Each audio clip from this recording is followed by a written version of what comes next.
The social structure of a lion pride is one of nature's most fascinating organizational systems, a complex hierarchy built on kinship, cooperation, and clearly defined roles that have evolved over millions of years to maximize survival in environments where resources are limited and threats are constant.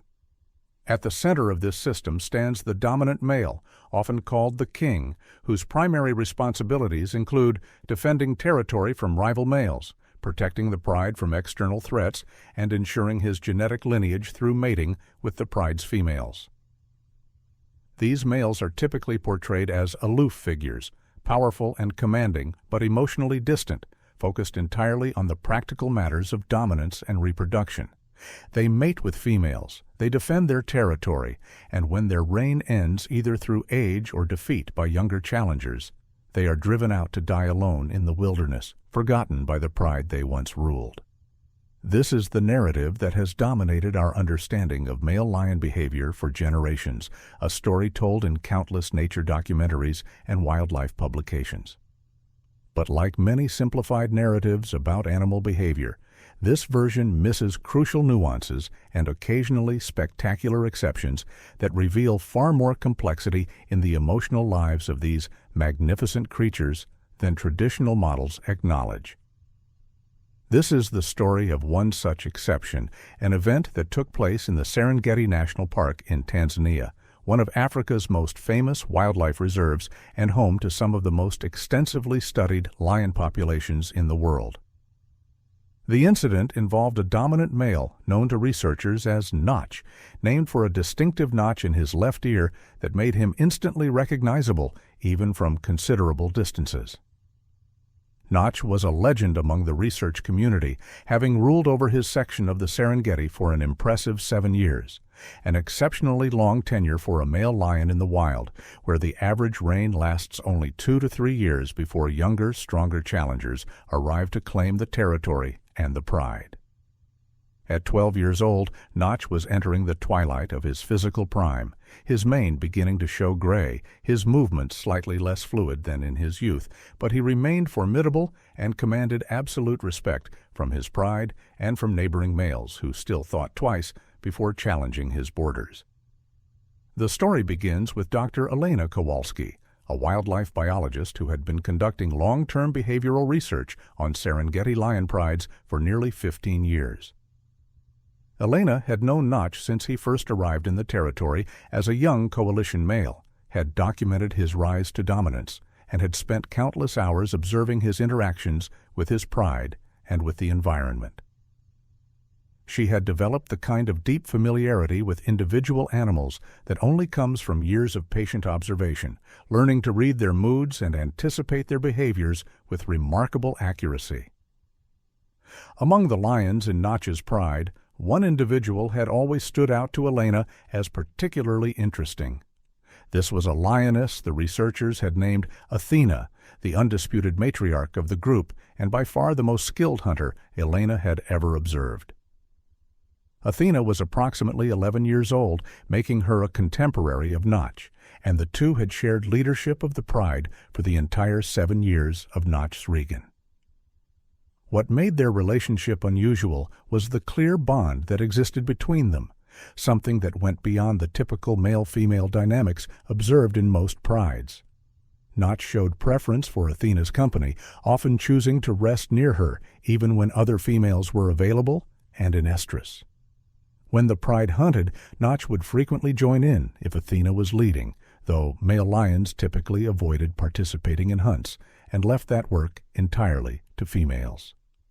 Most tellingly, when Athena had cubs, Notch showed exceptional tolerance, and even what appeared to be affection toward them, allowing them liberties like climbing on him and play fighting that he absolutely would not tolerate from other cubs in the pride. Elena had documented all of this meticulously, recognizing that she was observing something special, a pair bond between lions that challenged assumptions about the emotional capacity and relationship complexity of these animals. In late August, the pride made a kill, bringing down a large buffalo in a coordinated hunt that had required the participation of all the adult females. It was a dangerous undertaking, as buffalo are among the most formidable prey species lions tackle, capable of inflicting lethal injuries with their massive horns and known to occasionally turn on their attackers with devastating effect. The hunt had been successful, but not without cost. During the final moments of the kill, as the lionesses worked to bring down the struggling buffalo, Athena had been caught by a sweeping horn that connected with her ribcage with terrible force. She had completed the kill despite the injury, her jaws locked on the buffalo's throat until it finally collapsed. But when the feeding began, Elena noticed that Athena wasn't participating. The lioness had moved away from the carcass and was lying beneath a nearby acacia tree, her breathing labored and her posture suggesting significant pain. Elena immediately recognized this as a serious situation. She alerted the park's veterinary team, providing GPS coordinates and a description of Athena's condition. But by the time the veterinary response vehicle could be mobilized and make the journey to the remote location, several hours had passed. When they finally arrived and were able to observe Athena from a distance, the assessment was grim. The injury appeared to have caused severe internal damage, likely punctured lungs or other vital organs, and the lioness's condition had deteriorated rapidly. The veterinary team made the difficult decision that intervention would likely cause more suffering than it would alleviate, that the stress of darting, examination, and potential treatment would probably kill Athena faster than the injury itself, and that the most humane course was to allow events to unfold naturally while monitoring from a distance to ensure she didn't suffer unduly. Over the next 2 days, Elena maintained an almost constant vigil, documenting Athena's decline with the detachment required of a scientist while struggling with the emotional weight of watching an animal she had known for over a decade slowly dying. The rest of the pride had moved on, following the natural imperative to continue hunting and feeding, unable to spare energy or time for a member who could no longer contribute to the group's survival. This is typical lion behavior, pragmatic and harsh by human standards, but necessary in an environment where sentiment is a luxury that wild animals cannot afford. All of the pride had left, that is, except for Notch. The massive male had remained with Athena from the moment of her injury, lying near her in the shade, occasionally approaching to nuzzle her gently, but mostly just maintaining a presence that suggested he was unwilling or unable to leave her alone in her suffering. Elena found this behavior extraordinary and deeply moving. Male lions, according to conventional understanding, did not behave this way.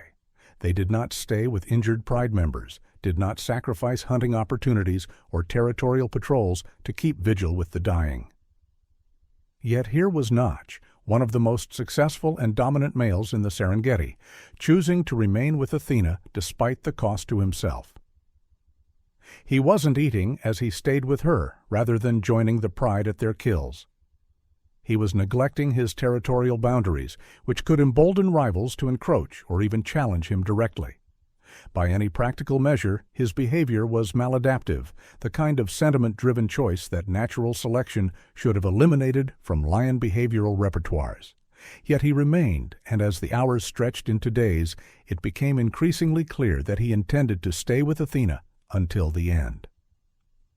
On the afternoon of the second day, Athena died.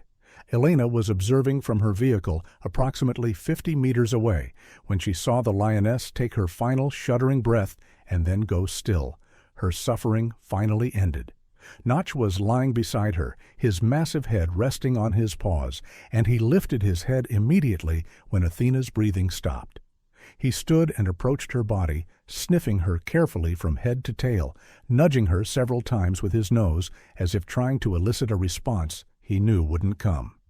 Then he released a vocalization that Elena would describe in her notes as the most heartbreaking sound she had ever heard from a lion. It was a roar, but one completely unlike the territorial declarations or aggressive challenges she had recorded thousands of times before. This sound carried grief in its very timbre, a long, mournful call that echoed across the savannah and seemed to express an emotion so raw and powerful that it transcended species boundaries. Notch remained with Athena's body throughout that day and the following night. Elena documented his behavior in exhaustive detail, noting that he would periodically stand and walk in circles around the body, occasionally pausing to roar again, sometimes lying down beside her as if keeping guard. As dawn broke on the next day, vultures began to gather in the trees nearby, and hyenas appeared in the distance, drawn by the scent of death. Notch drove them away aggressively, charging at the hyenas and roaring at the vultures, making it absolutely clear that he would not allow scavengers to approach while he maintained his vigil. This protective behavior continued throughout the second day, with Notch refusing to leave despite his obvious exhaustion and the growing number of scavengers waiting for their opportunity. On the third day after Athena's death, something changed. Elena arrived at first light to continue her observations and found that Notch had begun digging near Athena's body. Using his massive paws, he was excavating sand and soil, creating a shallow depression beside where the lioness lay. Elena watched in absolute astonishment, uncertain what she was witnessing. Lions didn't bury their dead. This wasn't a behavior that had ever been documented in the scientific literature, wasn't part of any known lion behavioral repertoire. Yet Notch continued digging for nearly an hour, creating a depression approximately a meter deep and large enough to accommodate Athena's body. When he seemed satisfied with the excavation, he did something even more extraordinary. He gripped Athena's body carefully in his jaws and began dragging her toward the depression, maneuvering her with surprising gentleness until she lay in the shallow grave he had created. Then, using his paws and his powerful shoulders, Notch began pushing sand and soil over Athena's body, covering her systematically until only a slight mound remained visible, marked by the disturbed earth and a few tufts of her fur that remained exposed. The entire process took over 2 hours, and when it was complete, Notch was covered in dirt, panting heavily from the exertion, but he had successfully buried his companion in a manner that would protect her body from immediate scavenging.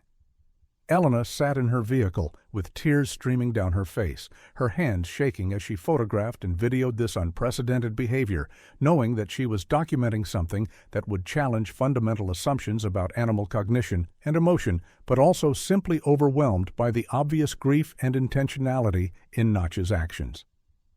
After completing the burial, Notch didn't leave. Instead, he lay down directly on top of the mound, his body covering the grave as if providing one final layer of protection. He remained there for the rest of that day and through another night, occasionally lifting his head to roar that same mournful call into the darkness, a sound that other researchers in the area reported hearing from kilometers away and which seemed to communicate loss in a language that required no translation. Elena contacted her research supervisor and several colleagues, sharing her footage and requesting guidance on how to interpret and document what she was observing. The responses ranged from amazement to skepticism, with some researchers suggesting that there must be alternative explanations for Notch's behavior, that perhaps he was simply displaying territoriality over a resource or exhibiting some kind of confused maternal behavior. But Elena, who had observed these specific lions for years, who understood their individual personalities and relationship dynamics, rejected these alternative explanations as inadequate. What she was witnessing was grief, pure and profound, expressed through behaviors that demonstrated cognitive complexity, intentionality, and emotional depth that went far beyond simple instinctive responses. Notch had recognized that Athena was dead, had protected her body from scavengers, had deliberately buried her in a manner that suggested understanding that this would preserve her remains, and was now maintaining a vigil at her grave that served no practical purpose, but which clearly fulfilled some emotional need for the grieving male. This was mourning behavior comparable in its essential features to grief responses documented in elephants, primates, and other species known for their complex social and emotional lives. On the fourth day after Athena's death, Notch finally left the gravesite. Elena observed him standing, stretching his stiff muscles, and looking back at the mound one final time before walking away in the direction his pride had traveled. He moved slowly, his head lowered, his entire posture communicating exhaustion both physical and emotional. He had lost weight during his vigil, his ribs more prominent than before, and he walked with a slight limp that suggested the physical toll of days spent without food or water while maintaining his guard over Athena's burial site. Elena followed at a discreet distance, documenting his reunion with the pride and noting that the other lions greeted him with obvious excitement, rubbing against him and vocalizing in ways that suggested they had missed his presence despite their pragmatic abandonment of Athena. But something had changed in Notch. Over the following weeks, Elena observed that the dominant male frequently left his pride to return to Athena's grave. He would travel the several kilometers from wherever the pride was located, sit beside the mound for hours, and then return to his duties. This pattern repeated every few days, a pilgrimage that served no survival purpose and actually detracted from his ability to maintain his territory and his position within the pride hierarchy. Other researchers who learned of this behavior debated its significance, with some arguing that Notch might be drawn back to the location by scent markers or by simple habit rather than any genuine memorial impulse.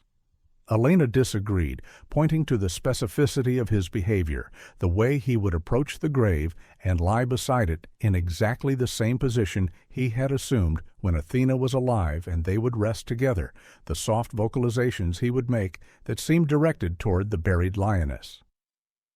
The visits continued for nearly 2 months, gradually becoming less frequent as Notch seemed to slowly accept Athena's permanent absence. But he never completely stopped returning to the site. Even 6 months after her death, Elena occasionally observed him making the journey to sit beside the now barely visible mound, sometimes for just a few minutes, sometimes for several hours.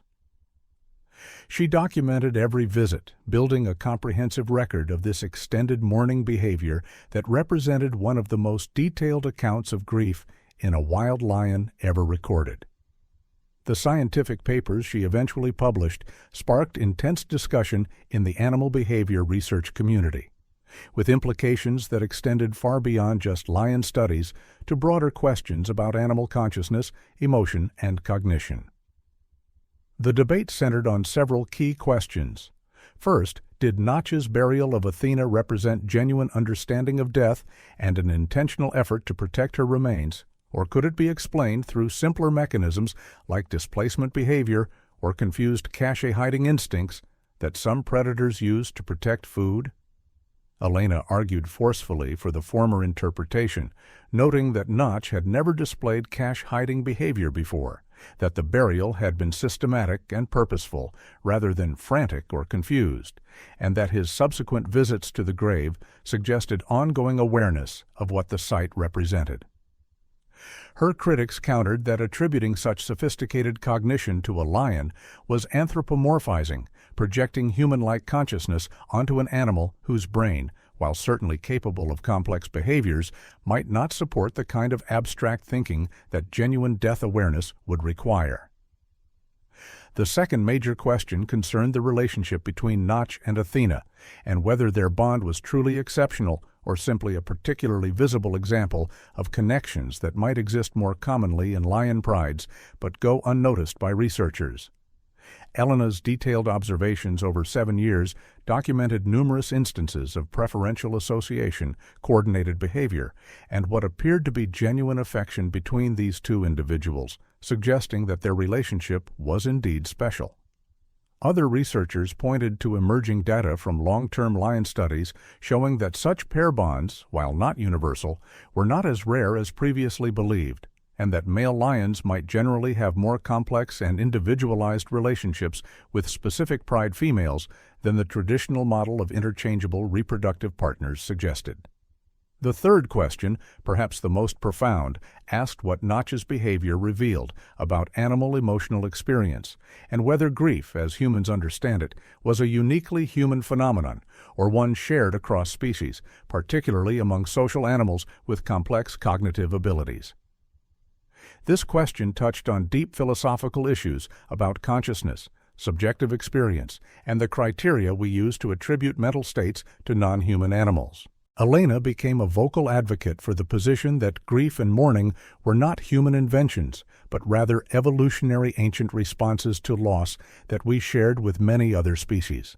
That the capacity to form deep attachments necessarily implied the capacity to feel profound loss when those attachments were severed by death, and that recognizing this shared emotional landscape between humans and animals was both scientifically accurate and ethically crucial. As the months passed and Notch's visits to Athena's grave gradually declined in frequency, Elena continued to monitor his behavior and well-being. She noticed that the aging male seemed to have lost some of his previous dominance and vigor, that younger males were beginning to test his boundaries more frequently, and that his position within the pride hierarchy was becoming increasingly tenuous. Whether this decline was simply the natural trajectory of an aging male lion, or whether the stress and grief of Athena's loss had accelerated his deterioration, was impossible to determine definitively. But Elena suspected that both factors were at play. Grief, she had learned from research on other species, wasn't just an emotional state, but had physiological consequences, affecting stress hormone levels, immune function, and overall health. It was entirely plausible that Notch's mourning had taken a physical toll that made him more vulnerable to challenges. Approximately 14 months after Athena's death, Notch was finally deposed by a coalition of 2 younger males who had been gradually encroaching on his territory for weeks. The takeover wasn't violent by the standards of such events, as Notch seemed to recognize that he couldn't win the fight and chose to leave rather than fight to the death. Elena's last confirmed sighting of him was 2 weeks after his departure from the Pride, when she found him resting alone in a rocky outcrop several kilometers from his former territory. He looked thin and tired, but his eyes were still alert, still carrying that spark of intelligence and awareness that she had always seen in him. She watched him for several hours, feeling an overwhelming sadness at seeing this magnificent animal reduced to solitary existence after years of successful rule, knowing that his remaining time was likely measured in weeks or months at most. Before she left that day, Elena drove to Athena's gravesite one final time. The mound had eroded significantly, scattered by wind and rain until only the barest suggestion of disturbance remained visible in the landscape. Within another year, even that subtle marker would be gone, the location indistinguishable from the surrounding savanna, except for the coordinates recorded in Elena's GPS and the detailed maps in her research files. She sat there for a long time, remembering the extraordinary vigil she had witnessed, the sight of a powerful male lion carefully burying his companion and then maintaining watch over her remains, behavior that had challenged her scientific assumptions and deepened her understanding of the emotional complexity of the animals she studied. The site had become a grave in another sense too, a burial place, not just for Athena's body, but for simplified notions of animal behavior that couldn't account for what had occurred here. Elena never saw Notch again after that final sighting. Several months later, his body was found by park rangers approximately 20 kilometers from his former territory, his remains already scattered by scavengers in the way of all lions who die in the wild. He had survived approximately 6 months after being driven from his pride, longer than many deposed males managed, but not exceptional. Elena conducted a small private memorial for him, visiting the site where she had last seen him, and spending a few quiet moments acknowledging all that he had been. A powerful king, a successful pride male, an individual of remarkable character, and a being capable of grief deep enough to move a human observer to tears and to challenge scientific paradigms. She also updated her research files with the final entry for Notch's behavioral record, closing out a story that had spanned nearly 13 years from first observation to death. The documentation Elena had compiled during those crucial weeks of Notch's vigil became the foundation for several published papers that would influence discussions about animal emotion and cognition for years to come. The photographs and videos of Notch burying Athena were widely shared, becoming iconic images in the wildlife research and conservation communities.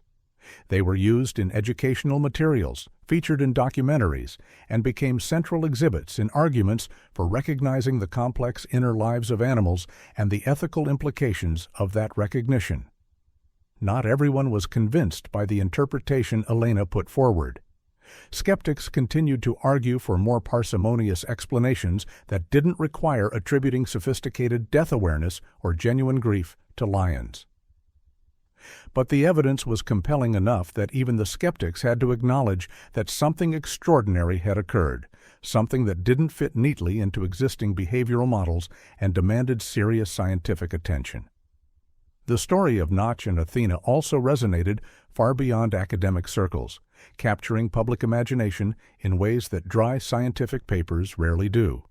People around the world responded to the images of a mighty lion sitting vigil at his companion's grave, seeing in that behavior a reflection of their own experiences with loss and grief.